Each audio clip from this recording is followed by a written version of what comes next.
Bismillahirrahmanirrahim. Assalamualaikum warahmatullahi wabarakatuh. Alhamdulillahi ala ihsanih wa syukru lahu ala taufiqihi wa amtinanih. Wa ashhadu an la ilaha illallah wahdahu la syarika lah ta'ziman li sya'nih. Wa ashhadu anna Muhammadan abduhu wa rasuluh ad-da'i ila ridwanih. Sallallahu alaihi wa ala alihi wa ashabihi wa ikhwanih.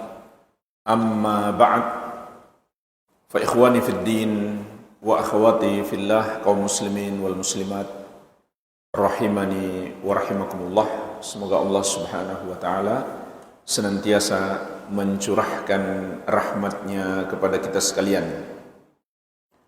Bulan Al-Muharram adalah salah satu bulan mulia di dalam Islam, termasuk satu dari 4 bulan haram yang Allah Subhanahu wa taala ingatkan di surat At-Taubah ayat ke-36.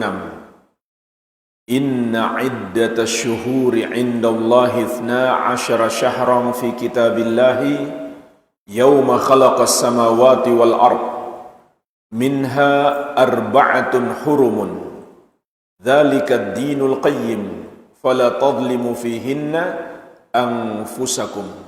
Sesungguhnya jumlah bulan di sisi Allah adalah 12 bulan. Dalam ketetapan Allah di hari Allah menciptakan langit dan bumi. Di antaranya ada 4 bulan haram, bulan yang mulia. Itulah agama yang lurus. Maka janganlah kamu menzolimi diri-dirimu sendiri di bulan-bulan tersebut. Ayat ini mengingatkan kepada kita ada 4 bulan yang mulia sehingga kita harus memuliakannya. Bagaimana cara kita memuliakannya? Dengan melakukan amal-amal soleh, meningkatkannya, dan menjauhi perbuatan dosa. Dan Nabi SAW menjelaskan kepada kita 4 bulan haram ini salasatun mutawaliyat. Ada 3 yang berurutan, Dzulqa'dah wa Dzulhijjah wal Muharram, yaitu Dzulqa'dah, Dzulhijjah dan Al-Muharram. Wa Rajabun, kemudian yang keempat yang bersendirian adalah bulan Rajab, terletak di antara Jumada dan Sya'ban. Maka Muharram adalah salah satu dari 4 bulan haram yang patut kita muliakan. Dan Imam Ibnu Katsir rahimahullahu taala menyimpulkan, wa ja'ala dzamba fihinna a'zam wal amal salih wal ajra a'zam. Di bulan-bulan haram ini dosa Allah jadikan lebih besar. Begitu pula amal soleh dan pahala lebih agung. Oleh karenanya kita dianjurkan lebih memperbanyak amal soleh dan mewaspadai perbuatan dosa. Dan secara khusus Nabi SAW menyebut bulan Al-Muharram dengan Syahrullahi Al-Muharram, bulan Allah Al-Muharram. Jadi dari 4 bulan haram, bulan Al-Muharram memiliki keistimewaan, yaitu dinamakan oleh Nabi Muhammad SAW sebagai bulan Allah. Dan banyak peristiwa-peristiwa penting terjadi di bulan Al-Muharram. Di antaranya Allah Subhanahu wa taala menyelamatkan Nabi Musa alaihi salam dan menenggelamkan Fir'aun di bulan Al-Muharram. Begitu pula berlabuhnya kapal Nabi Nuh alaihi salam di Bukit Judi, itu juga terjadi di bulan Al-Muharram. Lalu pertanyaannya, amal soleh apa saja yang dianjurkan di bulan Al-Muharram? Jawabannya jemaah sekalian, ada anjuran beramal secara umum dan secara khusus. Secara umum adalah semua amal soleh hendaklah kita tingkatkan. Memperbanyak solat-solat sunnah, membaca Al-Quran, berzikir, menghadiri majelis-majelis ilmu, berbakti kepada orang tua, bersedekah, berbuat baik kepada tetangga, membantu orang-orang yang kesusahan, melakukan umrah, dan lain-lain.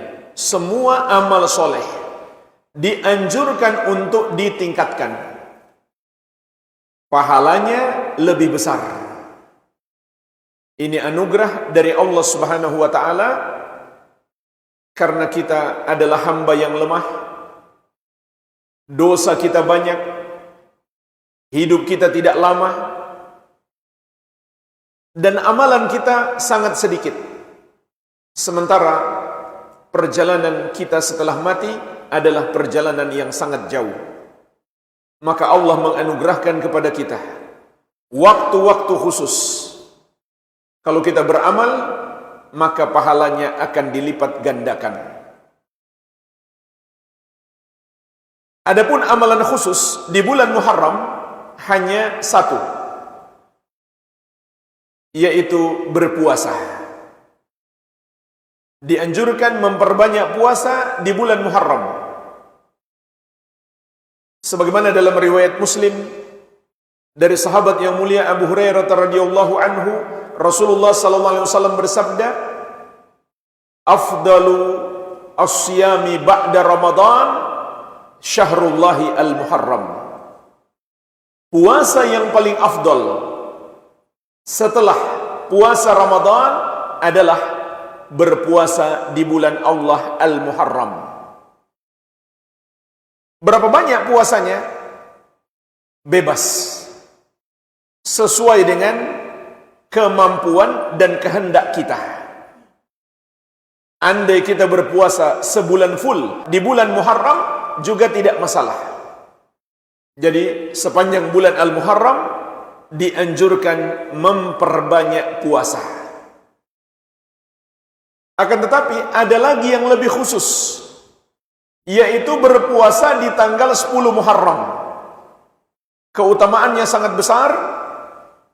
Juga dalam riwayat Muslim dari sahabat yang mulia Abu Qatadah radhiyallahu anhu, Rasulullah sallallahu alaihi wasallam bersabda,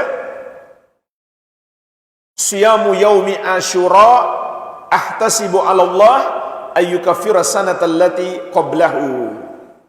Berpuasa di hari Asyura tanggal 10 Muharram, aku harap kepada Allah akan menghapuskan dosa setahun sebelumnya. Subhanallah jemaah sekalian, ini anugerah yang sangat besar. Di samping kita dapat pahala puasa, kita juga akan dapat ampunan dosa setahun hanya dengan puasa satu hari. Meskipun kebanyakan ulama memandang dosa yang diampunkan di sini hanyalah dosa-dosa kecil. Karena ada hadis yang lain juga diriwayatkan Imam Muslim dari Abu Hurairah radhiyallahu anhu, Nabi sallallahu alaihi wasallam mengatakan, "As-salawatul khams wal jum'atu ilal jum'ah wa ramadan ila ramadan mukaffiratun lima bainahunna idza jutunibatil kaba'ir." Salat yang 5 waktu, salat Jumat sampai Jumat berikutnya, puasa Ramadan sampai Ramadan berikutnya adalah amalan-amalan penghapus dosa yang terjadi di antara waktu-waktu tersebut apabila dosa-dosa besar dijauhi. Berarti mafhum hadis ini, yang diampunkan dengan sebab amal soleh hanya dosa kecil. Tetapi dosa besar juga akan Allah ampuni kalau kita sertakan dengan taubat. Dan taubat di bulan mulia itu lebih wajib. Namun taubat adalah kewajiban sepanjang hidup kita. Akan tetapi di waktu-waktu mulia, taubat lebih wajib lagi. Oleh karenanya jemaah sekalian, di bulan-bulan yang mulia, hendaklah kita lebih banyak bertobat dan memohon ampun kepada Allah atas dosa-dosa kita.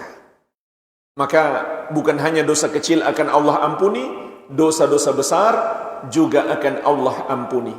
Bagaimana caranya bertobat? Dengan memenuhi syarat-syarat taubat. Yang pertama, kita lakukan ikhlas karena Allah.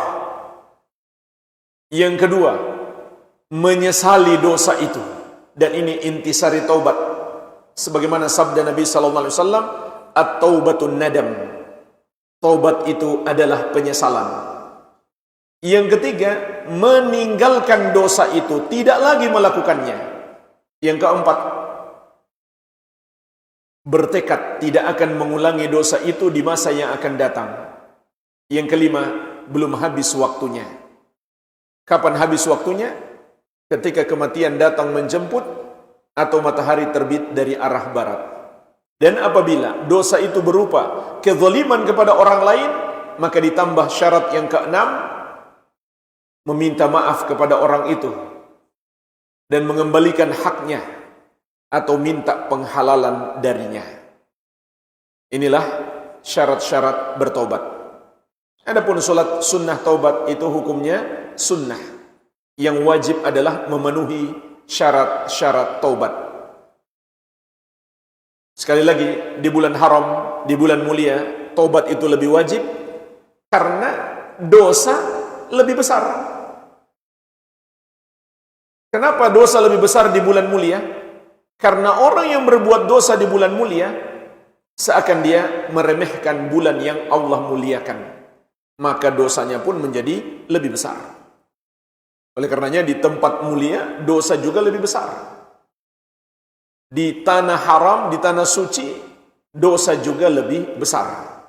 Maka hendaklah kita berpuasa minimalnya di 10 Muharram dan bertobat kepada Allah Subhanahu wa taala. Kalau kita tambah dengan 9 Muharram lebih afdal. Karena Ibnu Abbas radhiyallahu anhuma mengabarkan ketika Rasulullah sallallahu alaihi wasallam mengetahui orang-orang Yahudi juga berpuasa di tanggal 10 Muharram, beliau kemudian bersabda, فَإِذَا كَانَ الْعَامُ الْمُقْبِلِ إِنْشَاءَاللَّهِ سُنَّتَاسِ. Kalau begitu, tahun depan insyaallah kita akan berpuasa tanggal 9 juga. Jadi lebih afdal kalau kita berpuasa tanggal 9 dan 10 Muharram. Lebih afdal lagi kalau kita tambahkan dengan tanggal 11-nya. Ini lebih afdal. Kenapa jemaah sekalian? Paling tidak karena 3 alasan. Alasan yang pertama, untuk memastikan 10 Muharram. Karena bisa jadi penetapan awal Muharram terjadi keraguan. Mungkin kita anggap 10 Muharram baru 9 Muharram. Sehingga kalau kita puasa tanggal 11 Muharram, sudah pasti kita dapatkan 10 Muharram. Alasan yang kedua, kita dianjurkan memperbanyak puasa di bulan Muharram. Makanya kalau kita tambah lagi dengan tanggal 12-nya, 13-nya, dan seterusnya, tentu itu lebih afdal lagi.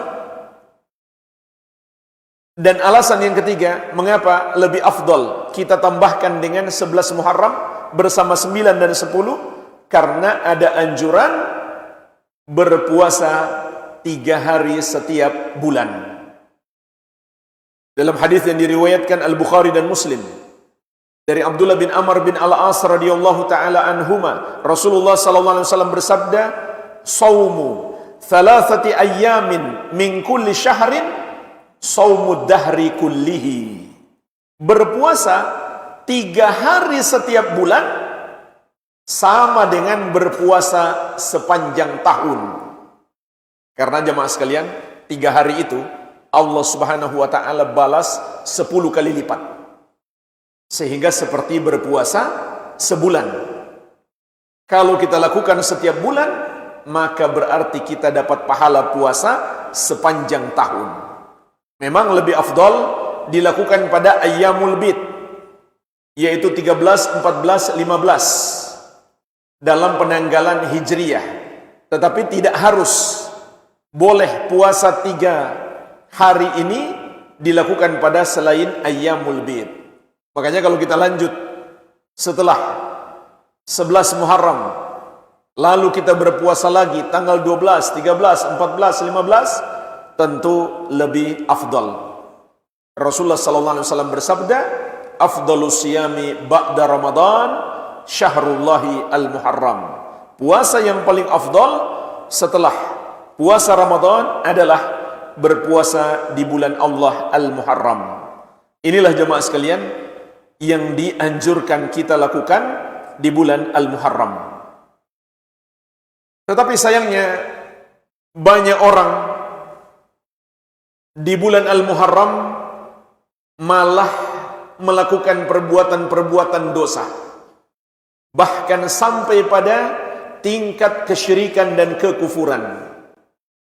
Oleh karenanya di kesempatan ini kita ingin membahas 10 kesalahan yang dilakukan oleh sebagian orang di bulan al-Muharram. Kita pelajari untuk kita jauhi dan untuk kita nasihati saudara-saudara kita yang masih melakukan kesalahan ini. Yang pertama adalah menganggap bulan al-Muharram adalah bulan sial. Dan ini termasuk kekurang ajaran terhadap syariat. Karena bulan mulia malah dianggap bulan sial. Di antara kesialan yang mereka yakini adalah kalau menikah di bulan Muharram akan terjadi kesialan. Pernikahannya tidak akan langgeng. Maka keyakinan seperti ini adalah syirik. Namun sayangnya ini terjadi. Sampai di beberapa daerah sepanjang bulan Al-Muharram hampir tidak ada yang menikah. Menunda di bulan berikutnya. Padahal dalam hadis yang diriwayatkan Imam Ahmad dan Abu Daud dari sahabat yang mulia Abdullah bin Amr bin Al-As radhiyallahu taala anhuma, Rasulullah sallallahu alaihi wasallam menegaskan, "Man raddathu at-tiyaratu an hajatihi faqad asyrak." Barang siapa yang dihalangi oleh takut sial untuk melakukan hajatnya, maka dia telah berbuat syirik. Juga dalam hadis yang diriwayatkan Imam Abu Daud dari Ibnu Mas'ud radhiyallahu anhu, Rasulullah sallallahu alaihi wasallam bersabda, "At-tiyaratu syirkun, at-tiyaratu syirkun." Takut sial itu syirik, takut sial itu syirik. Ini penegasan dari Nabi sallallahu alaihi wasallam bahwa takut sial itu syirik. Dan hal-hal yang dianggap mendatangkan kesialan itu banyak. Di antaranya menganggap angka 4 dan angka 13 mendatangkan kesialan. Ini juga termasuk syirik. Kenapa syirik jamaah sekalian? Karena 2 sebab atau 2 sudut pandang. Yang pertama, yang maha mampu menetapkan sesuatu sebagai sebab itu hanya Allah. Dan Allah Subhanahu wa ta'ala tidak menetapkan sesuatu sebagai sebab kesialan kecuali satu. Apa itu? Dosa-dosa kita. Itu saja satu-satunya sebab kesialan yang harus kita takuti. Jadi kalau kita takut sial karena dosa kita, itu bukan syirik. Karena ada dalilnya, di antaranya di surat Yasin ayat 19. Qalu ta'irukum ma'akum. Allah sebutkan ucapan para rasul kepada kaum yang menentang mereka. Kesialan kalian akibat dosa kalian. Itu pun masih ada solusi. Solusinya apa? Bertobat. Memohon ampun kepada Allah Subhanahu wa taala. Berdoa dan bertawakal kepadanya. Selain dosa dan maksiat, kalau diyakini bisa mendatangkan kesialan, maka syirik. Karena hanya Allah yang maha mampu menetapkan sesuatu sebagai sebab kesialan. Yang kedua, kenapa dihukumi syirik? Karena hati mereka bergantung kepadanya. Padahal Allah Subhanahu wa taala mengingatkan, wa 'alallahi fatawakkalu in kuntum mu'minin. Hendaklah hanya kepada Allah kamu bertawakal, bergantung hati kalau kamu benar-benar beriman. Syirik besar atau syirik kecil tergantung keyakinan. Kalau seseorang meyakini bulan Muharram itu dapat berpengaruh dengan sendirinya sehingga membuat pernikahan tidak langgeng, maka syirik besar. Tapi kalau diyakini itu hanya sebab Allah yang menakdirkan, maka syirik kecil. Dan termasuk hal yang baik jamaah sekalian, ketika banyak orang menganggap menikah di bulan Muharram dapat mendatangkan kesialan, maka menikahlah kita di bulan Muharram. Ini hal yang baik. Ini termasuk cara berdakwah untuk menunjukkan kepada manusia bahwa itu hanyalah khurafat. Sebagaimana dalam riwayat Muslim, ketika orang-orang jahiliyah masih meyakini bulan Syawal bulan sial untuk menikah, maka Aisyah radhiyallahu anha berkata, "Tazawwajani Rasulullah sallallahu alaihi wasallam fi Syawal wa bana bi fi Syawal." Rasulullah sallallahu alaihi wasallam menikahi aku di bulan Syawal dan mulai hidup bersamaku juga di bulan Syawal. Maksud beliau untuk membantah keyakinan mereka. Sehingga kata para ulama, ini dianjurkan untuk kita lakukan.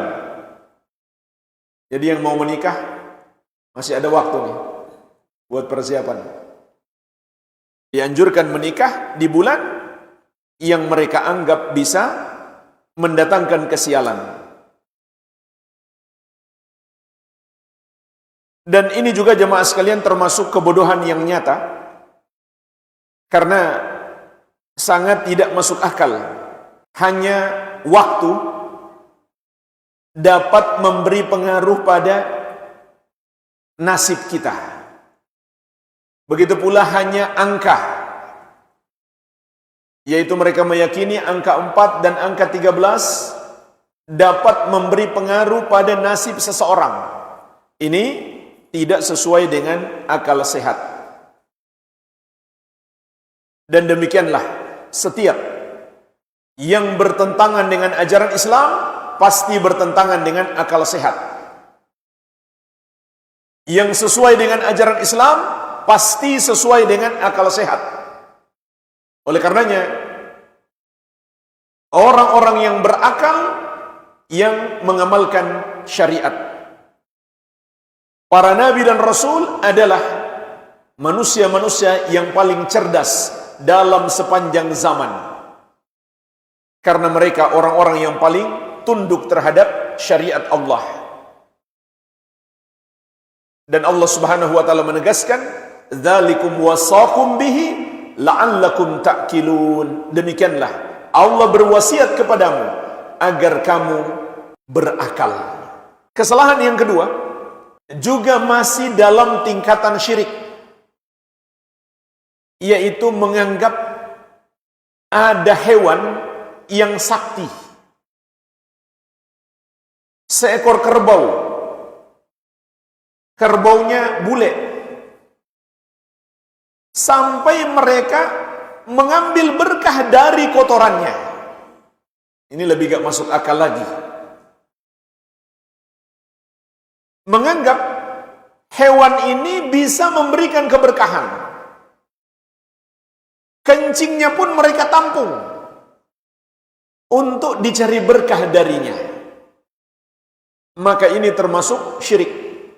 Ketika sebagian kaum muslimin yang baru masuk Islam di masa Nabi Muhammad SAW, kemudian mereka melewati sekelompok orang-orang musyrik yang lagi mencari berkah dari sebuah pohon. Maka mereka pun meminta kepada Nabi SAW agar ditetapkan pohon untuk mencari berkah. Apa jawaban Nabi SAW? Allahu Akbar. Beliau bertakbir dan beliau marah dan beliau bersabda, innaha sunan. Itu adalah ajaran-ajaran orang musyrik. Qultum walladhi nafsi biyadi kama qalat banu Israila li Musa. Lalu beliau bersumpah, demi Allah yang jiwaku ada di tangannya, apa yang kalian katakan sama dengan ucapan Bani Israel kepada Musa. Lalu beliau membaca surat Al-A'raf ayat 138 tentang ucapan Bani Israel kepada Nabi Musa alaihissalam. Mereka berkata, ij'al lana ilahan kama lahum alihah. Wahai Musa, tolong buatkan untuk kami Tuhan.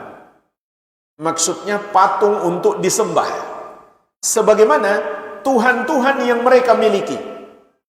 Qala, maka Nabi Musa alaihissalam menjawab, innakum qaumun tajhalun. Sesungguhnya kalian adalah kaum yang bodoh. Lihat jemaah sekalian, ayat ini memberi pelajaran penting kepada kita. Kebodohan termasuk sebab utama manusia terjerumus dalam kesyirikan dan kesesatan. Bodoh gimana maksudnya? Enggak paham matematika, fisika, atau ilmu bisnis? Bukan. Enggak sekolah S1, S2, S3? Bukan. Tapi bodoh terhadap ilmu agama. Tidak belajar ilmu agama. Meskipun dalam ilmu dunia dia sudah selesai S1, S2, ataupun S3. Kalau dia tidak belajar ilmu agama, maka dia akan menjadi bodoh, sehingga dia gampang tersesat. Bahkan Nabi SAW mengingatkan kita, innallaha yubghidu kulla alimin bid dunya jahilin bil akhirah. Sesungguhnya Allah benci setiap orang yang cerdas, yang pintar dengan urusan dunia, tapi pada saat yang sama dia bodoh dengan urusan akhirat, urusan agama. Kalau dia cerdas dua-duanya, bagus. Tapi kalau dia sudah cerdas dalam urusan dunia, sementara urusan agama dia masih bodoh, dia termasuk orang yang Allah benci. Karena itu berarti dia lebih mementingkan dunia daripada akhirat. Lebih mementingkan dunia daripada agama. Jadi, di surat Al-A'raf ayat 138, Allah Subhanahu wa taala mengingatkan kepada kita kebodohan termasuk sebab utama manusia terjerumus dalam syirik. Namun yang menjadi pembahasan kita, Nabi SAW menyamakan antara mencari berkah dari pepohonan ataupun benda apa saja dengan perbuatan menyembah kepada selain Allah. Kalau begitu, mencari berkah dari benda-benda itu adalah syirik. Kenapa jemaah sekalian? Karena yang maha mampu memberikan berkah hanya Allah. Kalau kita meyakini ada selain Allah yang bisa memberikan berkah, maka itu syirik. Atau menetapkan sesuatu sebagai sebab keberkahan padahal tidak Allah tetapkan, maka itu syirik. Rasulullah SAW menegaskan, al-barakatu minallah. Keberkahan itu dari Allah Subhanahu wa ta'ala. Dan mencari berkah dari kerbau bule ini hanyalah satu kesalahan dari banyaknya kesalahan dalam kegiatan yang mereka sebut kirab satu surah di daerah tertentu. Kesalahan yang ketiga juga masih pada tingkatan syirik, yaitu mengadakan upacara sesajen. Dan di sini jemaah sekalian, banyak kesyirikan yang terkandung di dalamnya. Minimal ada 6. Yang pertama, mereka meyakini di gunung tertentu atau di laut tertentu atau di daerah tertentu ada penguasa selain Allah yang mereka anggap sebagai penunggu di tempat itu. Maka keyakinan seperti ini adalah syirik besar. Karena yang maha menguasai segala sesuatu hanya Allah Subhanahu wa ta'ala. Lillahi mulkus samawati wal ard wa ma fihinna wa huwa ala kulli syai'in qadir. Hanya milik Allah kekuasaan langit dan bumi dan apa yang ada padanya, dan dia maha mampu atas segala sesuatu. Surat Al-Maidah ayat 120. Sehingga kalau kita meyakini ada penguasa selain Allah, meskipun hanya menguasai sebagian, maka itu syirik. Bahkan jemaah sekalian, kesyirikan ini tidak ada pada musyrikin Arab jahiliyah. Musyrikin Arab jahiliyah mereka meyakini Allah yang maha kuasa. Lalu kenapa mereka menyembah patung-patung? Mereka berkata, ma na'buduhum illa liyuqarribuna ilallahi zulfa. Kami tidak menyembah patung-patung itu kecuali agar mereka bisa mendekatkan kami kepada Allah sedekat-dekatnya.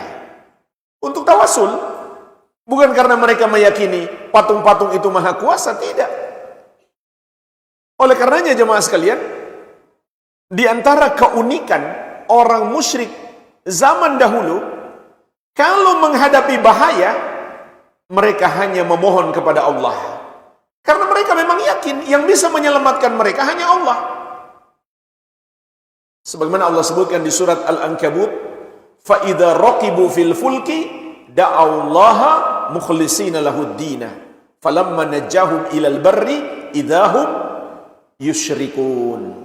Apabila mereka naik kapal, yaitu mereka takut tenggelam, mereka akan berdoa kepada Allah dengan memurnikan ibadah mereka hanya untuk Allah semata.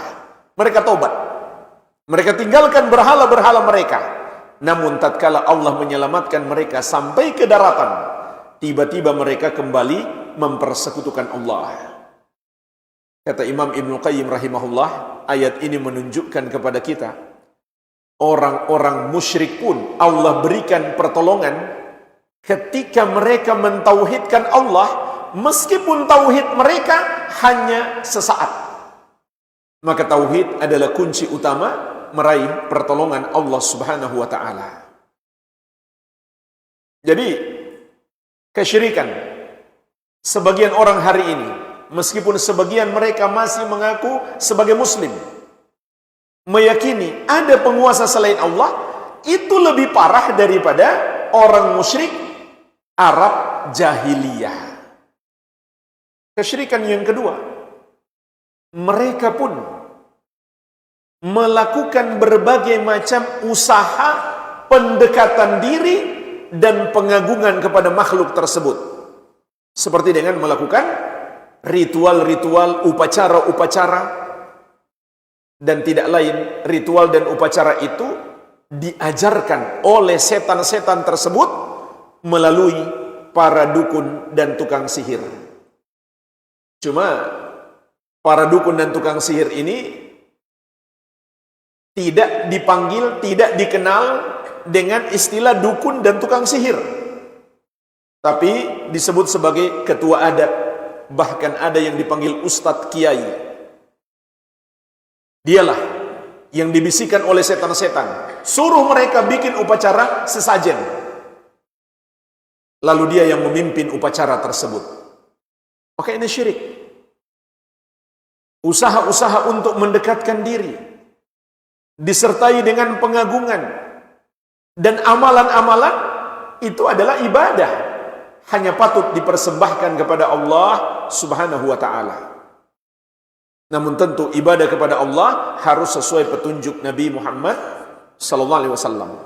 Syirik yang ketiga dalam upacara sesajen adalah mereka menyembelih hewan untuk persembahan, pendekatan diri dan pengagungan kepada makhluk tersebut, kepada makhluk yang mereka yakini sebagai penguasa di pantai ataupun di laut mereka. Padahal Allah Subhanahu wa taala berfirman, "Fasholli li rabbika wanhar," salatlah dan menyembelihlah hanya untuk Rabbmu. Maka menyembelih adalah ibadah, sebagaimana salat juga ibadah. Mempersembahkannya kepada selain Allah adalah syirik besar. Sehingga Nabi sallallahu alaihi wasallam bersabda, "La'anallahu man dzabaha li ghairillah." Allah melaknat orang yang menyembelih untuk selain Allah. Pelakunya dilaknat. Tapi orang yang melakukannya malah meyakini perbuatannya itu baik. Sehingga mereka berikan nama-nama yang baik. Mereka namakan sebagai sedekah bumi, sedekah laut, kearifan lokal, tradisi budaya bangsa, wisata budaya, dan lain-lain. Ini semuanya adalah tipu daya setan untuk menyesatkan manusia. Yang keempat, mereka juga berdoa memohon kepada makhluk tersebut. Maka ini juga syirik, sebab Nabi SAW menegaskan, ad-du'a'u huwal ibadah. Doa itu adalah ibadah. Berdoa kepada selain Allah sama dengan menyembah selain Allah. Dan juga orang yang berdoa kepada selain Allah berarti dia meyakini ada selain Allah yang maha mampu mendengar doa, dan itu syirik tersendiri. Begitu pula dia meyakini ada selain Allah yang maha mampu mengabulkan doa, itu juga syirik tersendiri. Jadi bertumpuk kesyirikannya. Yang kelima, mereka juga berharap dan bertawakal hati mereka kepada makhluk tersebut, karena mereka meyakini makhluk itu maha mampu menunaikan hajat-hajat mereka. Padahal yang maha mampu menunaikan hajat kita hanya Allah Subhanahu wa ta'ala. Oleh karenanya kita hanya boleh berharap, bertawakal, bergantung hati hanya kepada Allah yang satu saja. Wa 'alallahi fatawakkalu in kuntum mu'minin. Hendaklah hanya kepada Allah kamu bertawakal kalau kamu benar-benar beriman. Dan Allah Subhanahu wa taala berjanji, "Wa may yatawakkal 'alallahi fahuwa hasbuh." Barang siapa bertawakal, bergantung hatinya hanya kepada Allah, pastilah Allah akan menolongnya. Yang keenam, mereka juga takut kepada makhluk-makhluk tersebut, karena mereka meyakini makhluk-makhluk itu maha kuasa, maha mampu menimpakan mudarat kepada mereka, sehingga mereka takut kepada makhluk itu. Bayangkan jemaah sekalian, pakai baju hijau saja mereka takut pergi ke pantai tertentu, karena meyakini makhluk yang menguasai di situ maha mampu menimpakan mudarat kepada mereka. Makhluknya perempuan lagi. Ada yang tahu namanya? Maksud saya nama aslinya. Ada yang tahu? Nama aslinya adalah Syaitanah. setan perempuan. Padahal Allah Subhanahu wa taala mengingatkan, innama dzalikumus syaitan yukhawwifu awliya'ahu fala takhafuhum wa khafuni in kuntum mu'minin. Itu hanyalah setan yang menakut-nakuti para walinya. Jadi yang takut kepada setan itu wali setan. Namun ayat juga bisa bermakna menakut-nakuti kalian dengan menggunakan wali setan. Jadi ada dua penafsiran. Setan menakuti walinya atau menakuti orang beriman dengan wali-walinya. Maka Allah Subhanahu wa taala menegaskan, fala takhafuhum, janganlah kamu takut kepada mereka.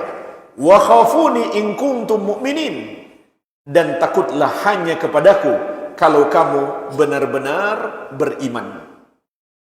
Jadi dalam upacara sesajen itu banyak sekali bentuk kesyirikan yang ada di dalamnya. Kesalahan yang keempat yang juga biasa terjadi di bulan Muharram, yaitu menambah-nambah di dalam agama hari perayaan yang tidak disyariatkan di dalam Islam. Seperti perayaan tahun baru Hijriah, tahun baru Islam, dan hari raya anak yatim. Maka ini termasuk bid'ah di dalam agama dan dilarang oleh Rasulullah sallallahu alaihi wasallam. Sebab jemaah sekalian, hari raya di dalam Islam itu termasuk urusan agama. Hanya syariat yang boleh menetapkan hari Id, hari perayaan. Sehingga kalau kita tambahkan yang tidak ditetapkan oleh syariat, maka itu termasuk bid'ah. Dan Nabi sallallahu alaihi wasallam telah mengingatkan kita, iyyakum wa muhdatsatil umur, fa inna kulla bid'atin dolalah. Jauhilah oleh kalian perkara-perkara baru dalam agama, karena setiap bid'ah itu sesat.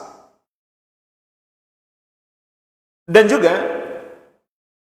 Anas bin Malik radhiyallahu anhu menceritakan, sebagaimana dalam riwayat Abu Daud, qadima Rasulullah sallallahu alaihi wasallam al-Madinata wa lahum yaumani yal'abuna fihima.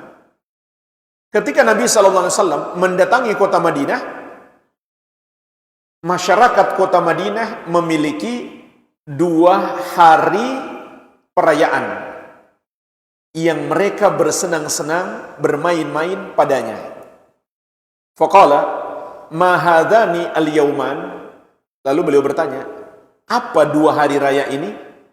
Qalu kunna nal'abu fihima fil jahiliyah.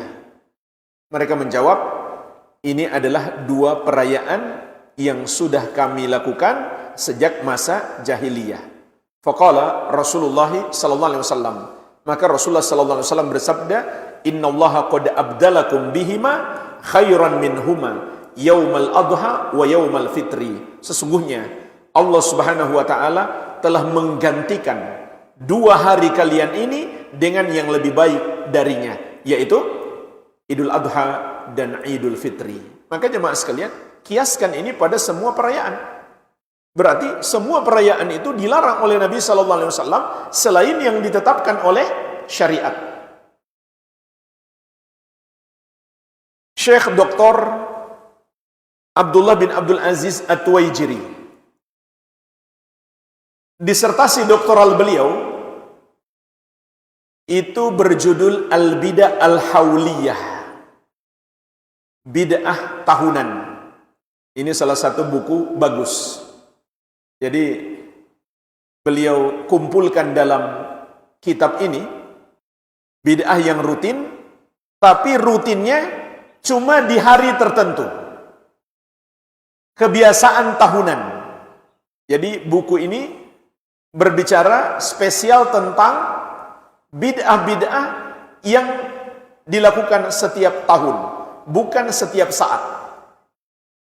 Maka di antara yang beliau sebutkan adalah al-ihtifal bi ra'si sanah al-hijriyah. Perayaan tahun baru Hijriyah.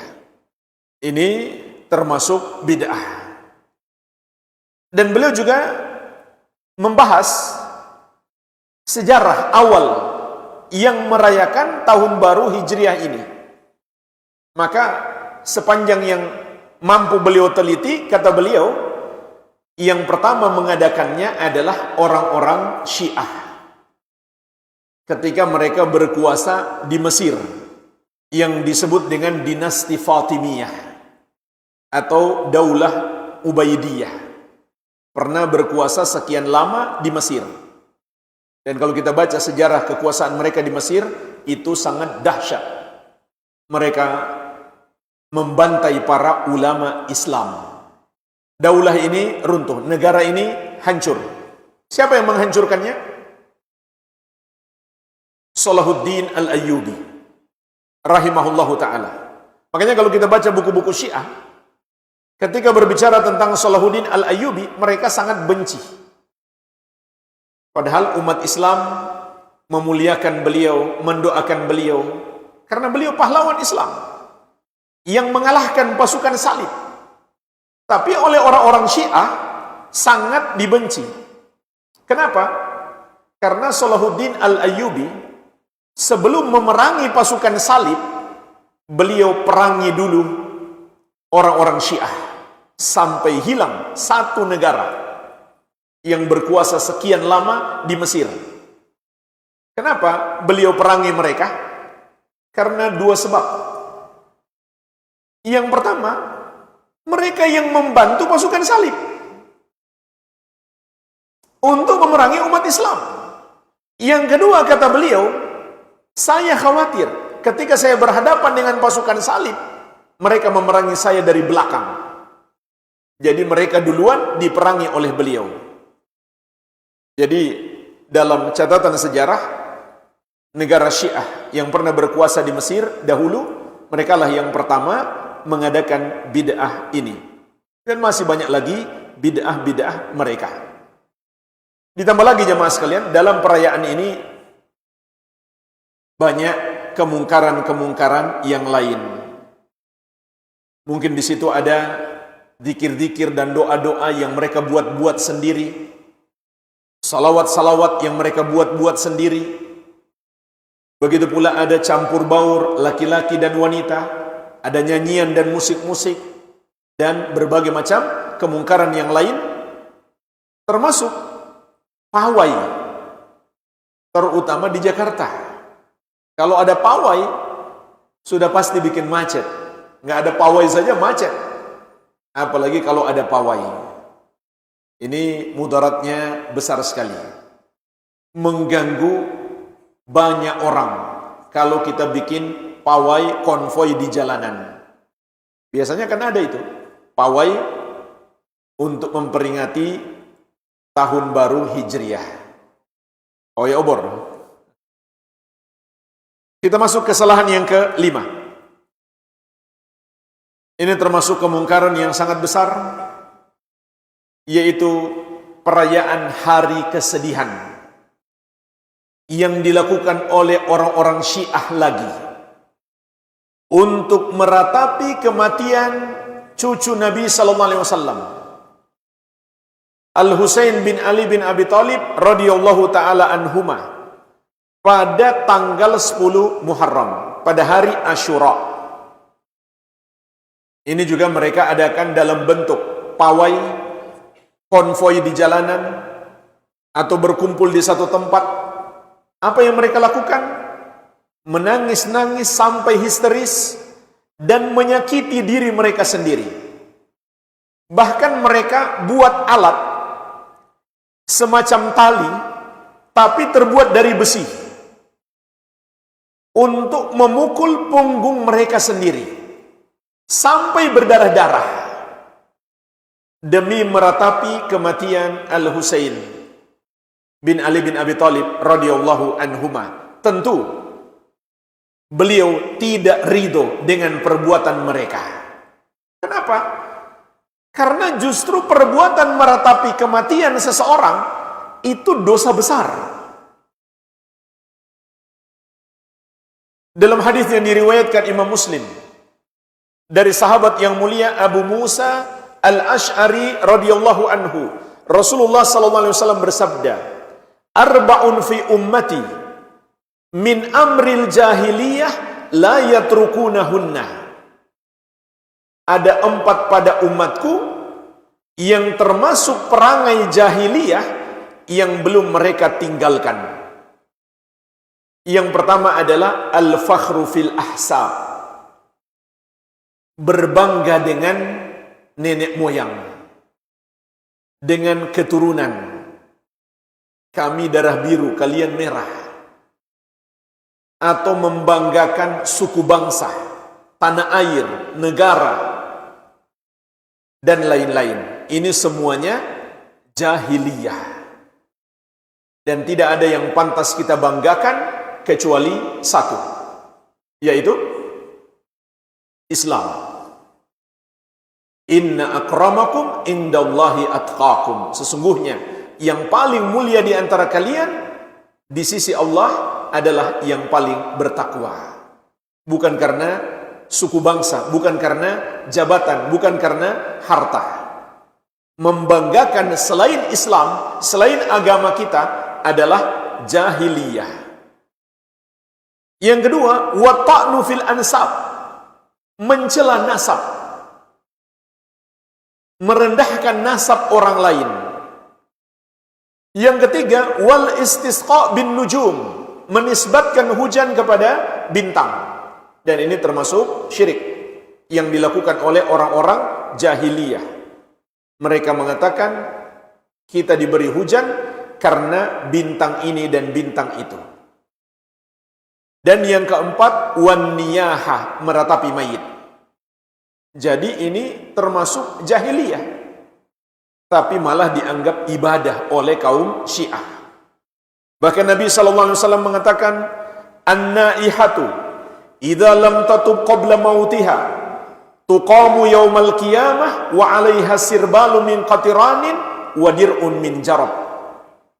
Seorang wanita yang meratapi mayit, kalau dia tidak bertobat sebelum mati, maka dia akan dibangkitkan di hari kiamat dalam keadaan menggunakan pakaian dari ter dan baju kurung dari penyakit kudis.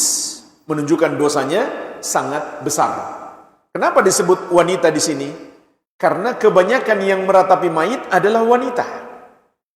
Sampai hari ini, ketika wafat orang yang dia cintai, dia menangis dengan suara yang keras, dengan berteriak-teriak, histeris. Maka ini termasuk an-niyaha, meratapi mayit. Kalau menangis biasa saja, tidak masalah. Tapi kalau sampai teriak-teriak, ini termasuk meratapi mayit. Apalagi sampai ngomel-ngomel, marah-marah. Ini adalah dosa yang sangat besar. Dan yang paling parah adalah menyakiti diri. Di hadis yang lain, Nabi SAW bersabda, "Laisa minna man latamal khududa wa syaqqal juyuba wa da'a bid'awal jahiliyah." Bukan bagian dari kami orang yang ketika ditimpa musibah menampar-nampar pipi, menyakiti dirinya sendiri. Itulah yang dilakukan oleh orang-orang Syiah. Hal yang justru dilarang oleh Nabi SAW. Wasyaqqal juyuba, dan merobek-robek pakaian atau merusak barang-barang miliknya sendiri. Wada'a bid'awal jahiliyah, dan menyeru dengan seruan jahiliyah. Jadi meskipun pelakunya laki-laki bukan wanita, ya ancamannya sama saja. Di dalam hadis disebut ancaman kepada wanita yang meratapi mayit karena kebanyakan pelakunya adalah kaum wanita yang tidak bisa menahan emosi kesedihannya sehingga dia meratapi mayit. Tapi orang-orang Syiah juga melakukannya, baik laki-laki maupun wanita. Padahal jemaah sekalian, kalau kita baca dalam sejarah, kenapa cucu Nabi SAW wafat di Karbala, di Irak, yang hari ini dianggap kota suci bagi orang-orang Syiah. Mereka pun berhaji ke sana. Bahkan mereka menganggap berziarah ke sana lebih afdol daripada haji. Mereka berdoa kepada Al-Husain dan tawaf mengelilingi kuburan beliau. Pertanyaannya, gimana beliau bisa sampai wafat di situ? Bacalah sejarah. Orang-orang Syiah di masa dahulu mengirimi beliau banyak sekali surat, meminta beliau untuk datang karena mereka ingin menjadi pengikut beliau dan ingin membela beliau.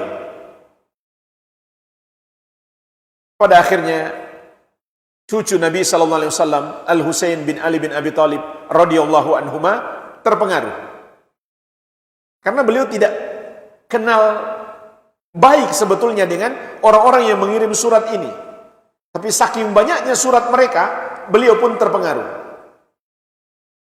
Sejumlah sahabat termasuk Ibnu Abbas radhiyallahu anhuma mencoba untuk mencegah beliau. Tapi akhirnya beliau berangkat bersama keluarga beliau. Nah, sesampainya di Irak, gubernur Irak ketika itu seorang yang zalim. Dia pun menyerang Al-Husain. Terjadilah pertempuran sampai beliau wafat. Dan Nabi SAW mengabarkan Al-Husain bersama dengan Al-Hasan adalah pemimpin para pemuda di surga. Pada akhirnya beliau gugur dalam pertempuran itu. Pertanyaannya jemaah sekalian, kemana orang-orang Syiah? Mereka lari, tidak membela beliau. Mereka mengkhianati beliau. Mereka ingkar janji karena mereka takut menghadapi pasukan gubernur yang zalim ketika itu. Jadi sesungguhnya merekalah penyebab kematian beliau. Lalu hari ini mereka bersedih. Maka itu hanyalah kesedihan palsu. Itu hanyalah permainan setan terhadap mereka. Syekhul Islam Ahmad bin Abdul Halim Al-Harrani rahimahullahu ta'ala dalam kitab beliau Minhajus Sunnah berkata, wasara syaitan bisababi qatlil Husain radhiyallahu anhu yuhdithu linnas bid'atain. Setan dengan sebab terbunuhnya Al-Husain radhiyallahu anhu memunculkan bagi manusia dua bid'ah.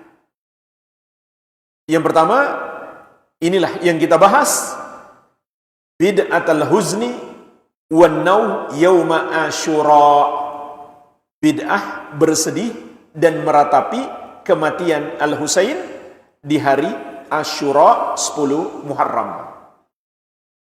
Tapi jemaah sekalian, di masa sekarang orang-orang Syiah memanfaatkan momen ini untuk mengajak umat Islam sebanyak-banyaknya menjadi pengikut mereka. Mereka permainkan emosi umat Islam dengan kematian cucu Nabi Muhammad SAW. Dan tidak jarang mereka gambarkan seakan-akan pembunuh cucu Nabi SAW adalah ahlu sunnah. Dan seakan-akan ulama ahli sunnah menyetujui perbuatan itu. Na'udzubillah.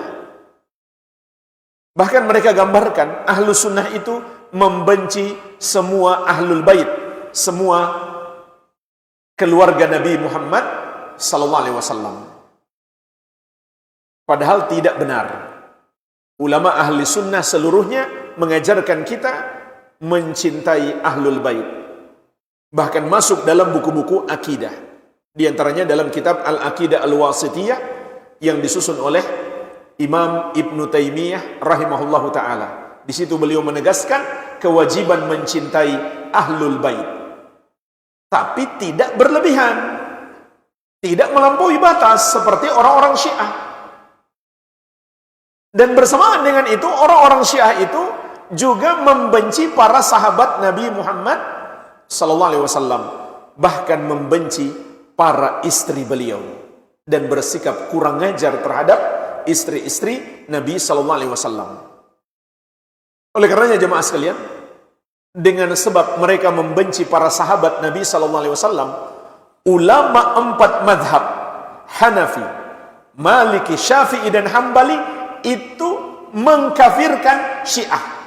Jadi mereka sudah nggak cocok lagi disebut dengan golongan sesat, tapi golongan kafir. Hanya karena mereka membenci sahabat, ulama 4 madhab mengkafirkan mereka. Karena jemaah sekalian, di surat Al-Fath Allah mengatakan tentang para sahabat Nabi SAW, liyagidha bihimul kuffar, agar orang-orang kafir membenci mereka, membenci sahabat Nabi Muhammad SAW. Sehingga ulama 4 madhab mengatakan kalau begitu Syiah itu kafir. Padahal kekafiran mereka membenci sahabat itu belum seberapa. Mereka juga menuhankan Ali bin Abi Thalib radhiyallahu anhu, berdoa kepada Al-Husain, wahai Husain, tolonglah kami. Mengagungkan kuburan beliau sampai mereka tawaf di kuburan beliau. Ini semuanya adalah kesyirikan yang mereka lakukan. Maka hati-hati, setiap tanggal 10 Muharram itu mereka jadikan momen untuk mengajak sebanyak-banyaknya umat Islam menjadi Syiah melalui acara meratapi kematian Al-Husain. Dan ulama Islam di masa sekarang di seluruh negara, seluruh pemerintahan kaum muslimin, di seluruh negara kaum muslimin itu resmi melarang Syiah. Dan majelis-majelis ulamanya juga resmi melarang Syiah. Majelis Ulama Indonesia sendiri pernah menerbitkan sebuah buku yang berjudul Kesesatan Syiah. Itu resmi diterbitkan oleh Majelis Ulama Indonesia.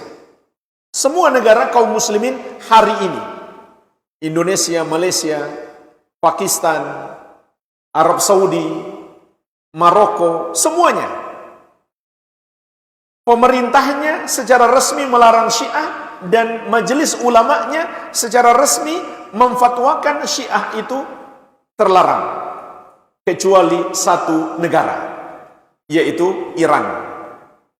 Bahkan Syiah adalah madhab resmi mereka. Oleh karena jemaah sekalian, hari ini Iran berperang dengan Yahudi. Jangan kita melihat mereka seperti pahlawan. Belum lama, baru beberapa bulan kemarin, mereka membantai umat Islam di Suriah. Dan itu lebih dahsyat daripada pembantaian Yahudi terhadap Palestina. Pembantaian Iran terhadap Suriah itu lebih dahsyat. Makanya yang lagi berperang ini adalah keduanya musuh Islam. Yang satu membantai umat Islam di Suriah, yang satu membantai umat Islam di Palestina.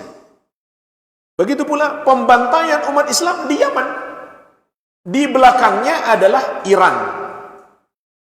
Syiah Houthi Yaman itu, kalau antum tahu sejarahnya, itu orang-orang kampung. Mereka tidak punya mimpi untuk menguasai Yaman.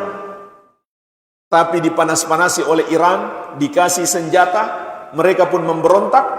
Sekarang mereka berkuasa pada sebagian Yaman dan mereka membantai ahlu sunnah di sana. Dan itu tidak mengherankan, karena dalam sepanjang sejarah Syiah itu berdarah-darah. Dan tidak ada sejarahnya mereka membela umat Islam. Tidak ada.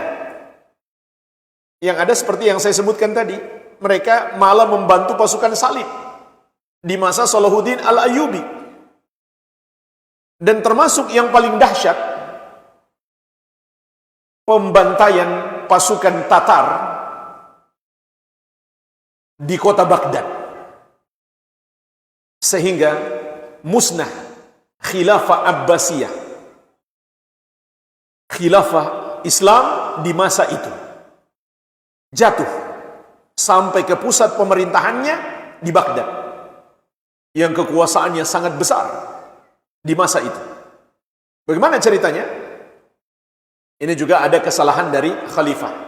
Dia angkat jadi menteri seorang Syiah yang bernama Ibnu Al-Alqami. Maka dia pun berkhianat dengan menyarankan pasukan Tatar untuk menyerang Baghdad. Padahal jemaah sekalian, pasukan Tatar yang hebat itu masih berpikir panjang untuk menyerang Baghdad, karena mereka tahu sejarah umat Islam dalam banyak peperangan telah menundukkan berbagai negeri, sehingga pasukan Tatar berpikir panjang untuk menyerang pusat pemerintahan umat Islam di kota Baghdad. Tapi apa strateginya orang Syiah ini? Dia mengusulkan kepada khalifah untuk mengurangi pasukan yang bersiaga di kota Baghdad. Dari awal dia menjabat, pasukan yang bersiaga di kota Baghdad adalah 100.000 orang. Ketika masuk pasukan Tatar, tinggal 10.000. Atas saran menteri Syiah ini, masih dia sarankan lagi untuk penghematan keuangan negara, gaji pasukan dikurangi. Ketika Baghdad sudah betul-betul lemah, dia pun mengirim surat kepada Tatar, sekarang saatnya untuk menyerang. Maka Baghdad banjir darah.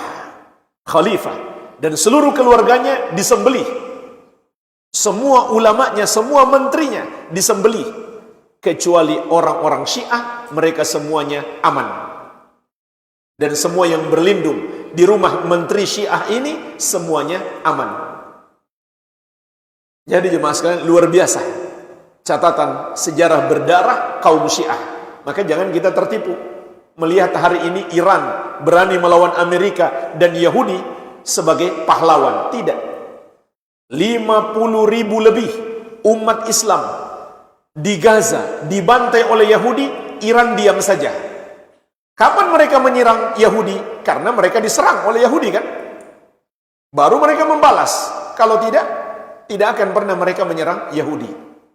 Jadi jangan terpesona melihat mereka seakan-akan pahlawan Islam. Tidak. Tidak ada dalam sepanjang sejarah Iran ataupun Syiah membela Islam dan kaum muslimin. Kita masuk kesalahan yang ke-6. Perayaan hari kebahagiaan oleh kelompok nasibah. Jadi ini ada sekelompok kecil orang, kebalikan daripada Syiah.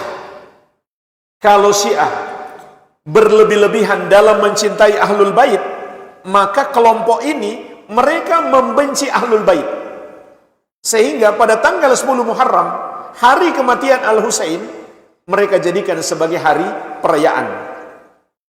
Dan inilah yang dimaksud oleh Syekhul Islam dalam Minhajus Sunnah yang saya sebutkan tadi. Setan mengadakan 2 bid'ah bagi manusia. Inilah bid'ah yang kedua.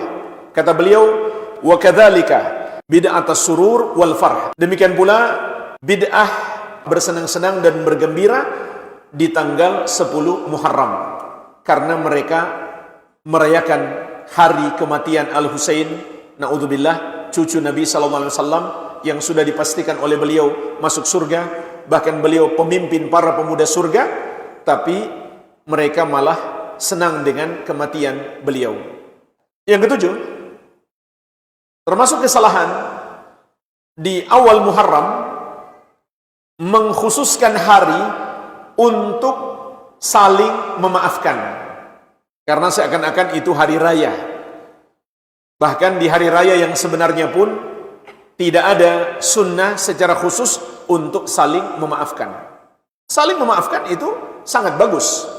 Bahkan wajib kalau kita menyakiti atau zolim kepada saudara kita, segera kita minta maaf. Dan orang yang dizolimi dianjurkan memaafkan. Tetapi mengkhususkan hari tertentu untuk saling memaafkan, itu tidak ada di dalam syariat. Yang kedelapan, mengkhususkan hari untuk ibadah tertentu dan doa tertentu di awal dan akhir tahun Hijriyah.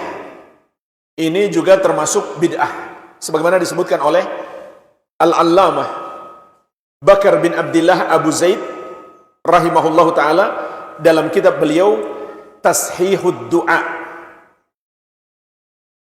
sebuah kitab khusus yang berbicara tentang koreksi beberapa kesalahan dalam berdoa.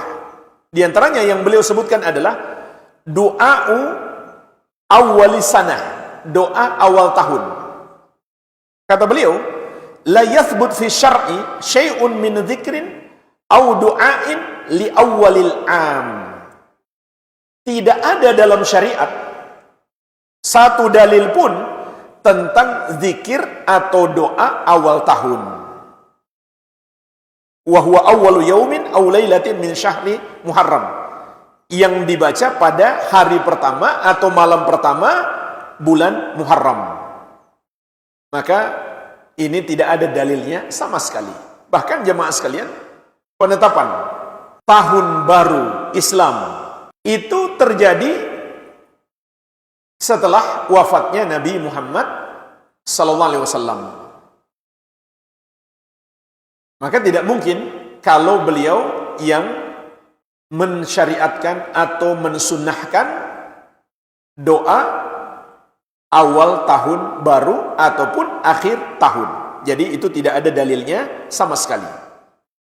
Juga kata beliau, wa qad ahdatsan nas fihi minad du'a wa dzikir. Di awal Muharram itu sebagian orang mengada-adakan cara-cara baru dalam ibadah. Apakah itu doa khusus atau zikir, wa dzikrayat atau acara untuk kenang-kenangan, wa tabadul at-tahani. Begitu pula saling mengucapkan selamat. Seakan-akan itu hari besar. Wa shaumi awwal yaumin minas sanah, dan berpuasa di hari pertama di awal tahun. Meskipun jemaah sekalian, tadi sudah kita bahas, puasa di bulan Muharram sangat dianjurkan. Tapi tidak ada dalil khusus puasa tanggal 1 Muharram. Yang ada 10 Muharram. Begitu pula lebih afdal lagi kita lakukan 9 dan 10 Muharram. Itu ada dalil khusus. Tapi 1 Muharram tidak ada. Wa ihya lailati awwal yaumin min Muharram bisolati wa dzikr wa du'a. Begitu pula menghidupkan malam pertama di bulan Muharram dengan solat, yaitu solat tahajud. Jadi kenapa dia solat tahajud? Karena bertepatan 1 Muharram. Meskipun solat tahajud itu sunnah, tapi kalau sebabnya karena 1 Muharram itu menjadi bid'ah. Karena sebab dia melakukan solat tahajud tidak ada dalilnya. Silakan solat tahajud kapan saja. Tidak boleh mengkhususkan waktu tertentu yang tidak dikhususkan oleh syariat. Begitu pula kata beliau, zikir khusus dan doa khusus di malam itu. Wa shaum akhir yaumin minas sanah. Begitu pula puasa hari terakhir di tahun itu, puasa akhir tahun. Ini juga termasuk bid'ah. Ila ghairi dzalika mimma la dalila alaihi, dan masih ada lagi amalan-amalan yang mereka tambah-tambahkan tanpa berdasarkan dalil. Jadi doa akhir tahun pun tidak ada. Beliau berkata, la yathbut fi syar'i syai'un min du'ain aw dzikrin li akhiril 'am. Tidak ada di dalam syariat satu dalil pun yang berbicara tentang doa atau zikir akhir tahun.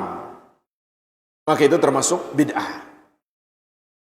Tapi jemaah sekalian, ada sunnah doa awal bulan. Apa doanya? Di antaranya Nabi SAW pernah membaca Allahu Akbar, Allahumma ahillahu alaina bil amni wal iman. Ya Allah, masukkanlah bulan ini kepada kami bersama keamanan dan keimanan. Wassalamati wal Islam, dan juga keselamatan dan keislaman. Wat taufiq lima tuhibbu wa tarda, dan hidayah kepada apa yang engkau cintai dan engkau ridhoi. Rabbi wa rabbukallah, Rabbku dan Rabbmu adalah Allah. Ini diantara doa awal bulan. Masuk awal bulan Hijriah dianjurkan membaca doa ini. Bukan awal tahun, bukan pula akhir tahun. Kesalahan yang ke-9, keyakinan bahwa amal-amal soleh diangkat di akhir tahun ataupun di awal tahun. Sehingga sebagian orang pun meningkatkan ibadah mereka di awal ataupun di akhir tahun Hijriah. Ini tidak ada dalilnya. Penetapan awal dan akhir tahun dengan menggunakan tahun Hijriah pun baru ditetapkan di masa Umar bin Khattab radhiyallahu anhu. Dan amalan tahunan itu diangkat bukan pada bulan Muharram, tetapi bulan Sya'ban. Hadis sahih Nabi SAW mengatakan tentang bulan Sya'ban, syahrun turfa'u fihi al-a'mal fa uhibbu an yurfa'a amali wa ana sha'imun. Sya'ban itu bulan diangkatnya amalan-amalan, maka aku ingin ketika amalanku diangkat dan aku sedang berpuasa.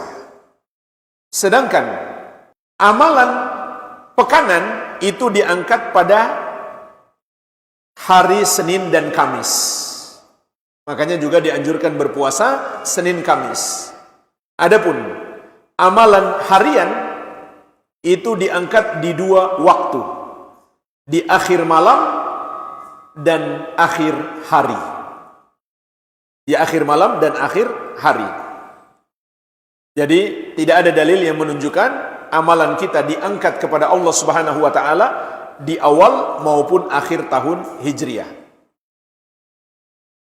Yang terakhir jemaah sekalian, yang ke-10, termasuk kesalahan disebutkan juga oleh Al-Allamah Bakar Abu Zaid rahimahullahu taala dalam kitab beliau Tashihud Du'a, yaitu salat khusus serta zikir dan doa khusus di hari Asyura 10 Muharram. Kalau yang sebelumnya yang beliau bahas salat, puasa, zikir dan doa khusus di awal Muharram ataupun akhir tahun. Tapi ini di 10 Muharram. Ini juga termasuk mengada-ada di dalam agama.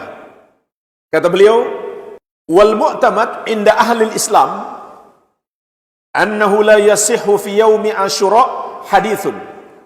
Menurut para ulama Islam, tidak ada satu hadis sahih pun yang menjelaskan keutamaan amalan di hari Asyura 10 Muharram.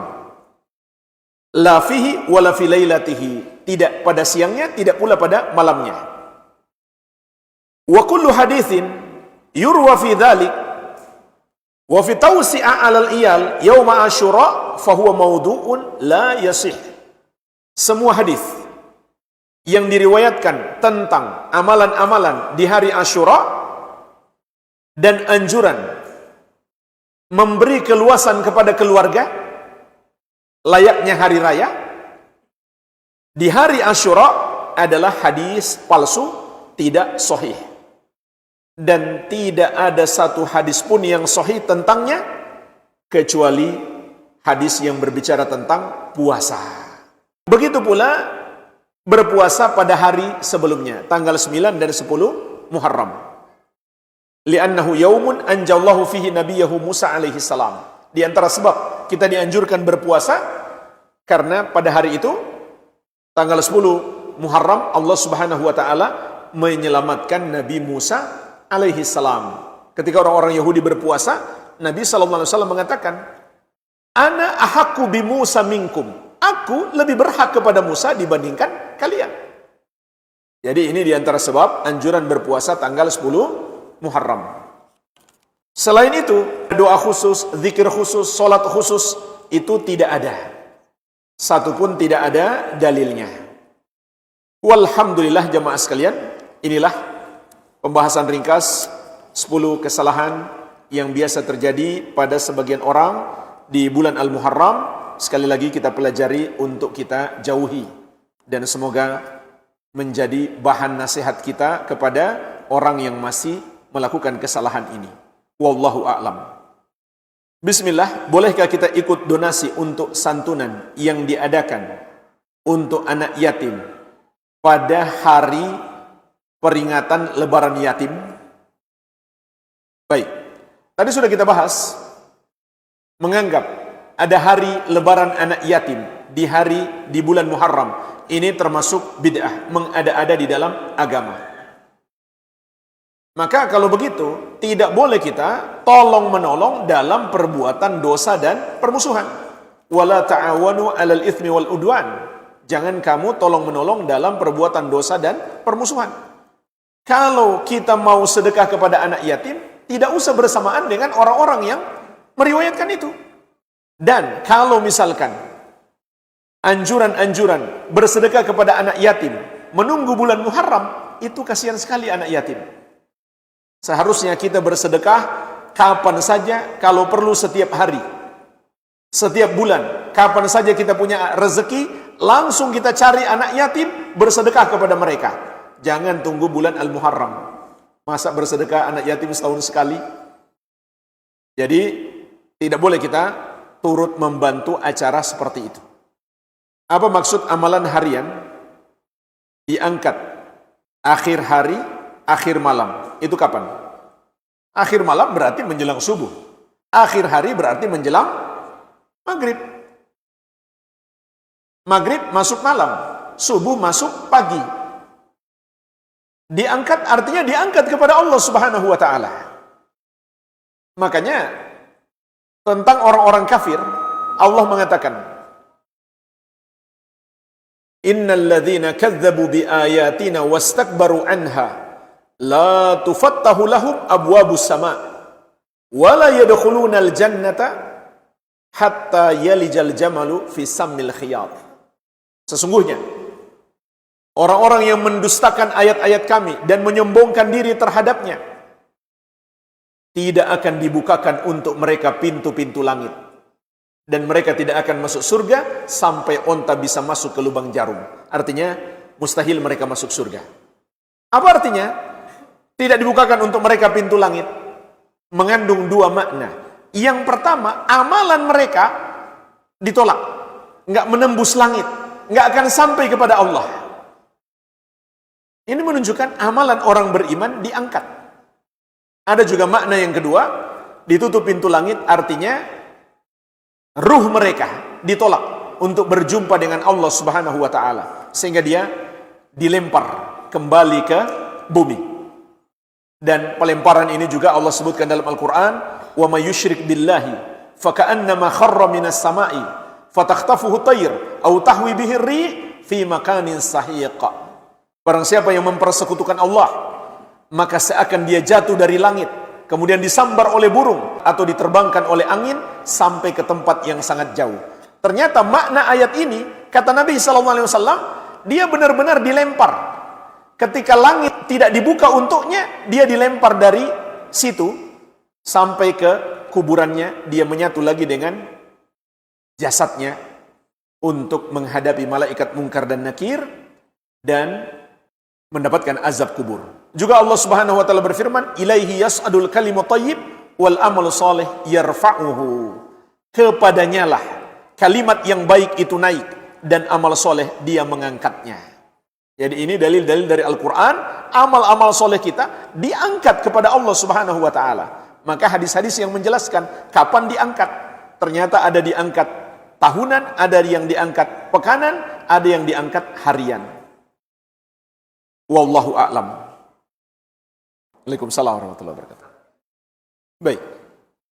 Yang pertama tentang taqiyah di kalangan Syiah. Itu maksudnya adalah mereka berpura-pura sebagai ahlu sunnah, menyembunyikan jati dirinya. Mereka tidak pernah mengaku Syiah. Tujuannya apa? Supaya bisa mengajak ahlu sunnah dan umat Islam secara umum sebanyak-banyaknya untuk mengikuti golongan mereka. Kalau sudah semakin dalam terlibat, baru mereka mengaku bahwa mereka adalah Syiah. Itu yang disebut dengan taqiyah. Contoh, kalau ada orang Syiah memuliakan Al-Quran, berarti dia sedang taqiyah. Karena mereka itu tidak mengakui Al-Quran. Bahkan mereka mengatakan Al-Quran itu sudah tidak asli. Dan mereka menuduh sahabat telah merubah-rubah Al-Quran. Na'udzubillah. Dan keyakinan Al-Quran itu sudah tidak asli saja, itu sudah termasuk kufur. Karena itu mendustakan firman Allah Subhanahu wa Ta'ala, "Inna nahnu nazzalna dzikra wa inna lahu lahafidhun." Kamilah yang menurunkan Al-Quran dan kamilah yang menjaganya. Tapi orang-orang Syiah meyakini Al-Quran itu sudah enggak asli.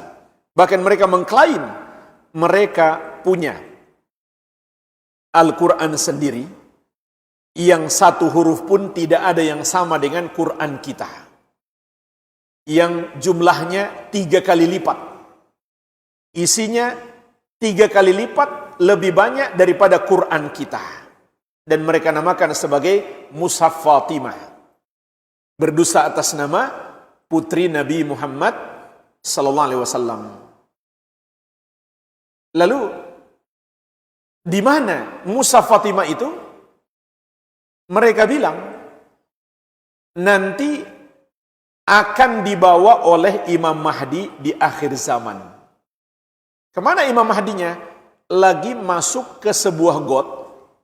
Nanti di akhir zaman dia akan keluar. Jadi itu yang dimaksud dengan taqiyah. Jangankan hadis, Al-Quran saja mereka anggap palsu.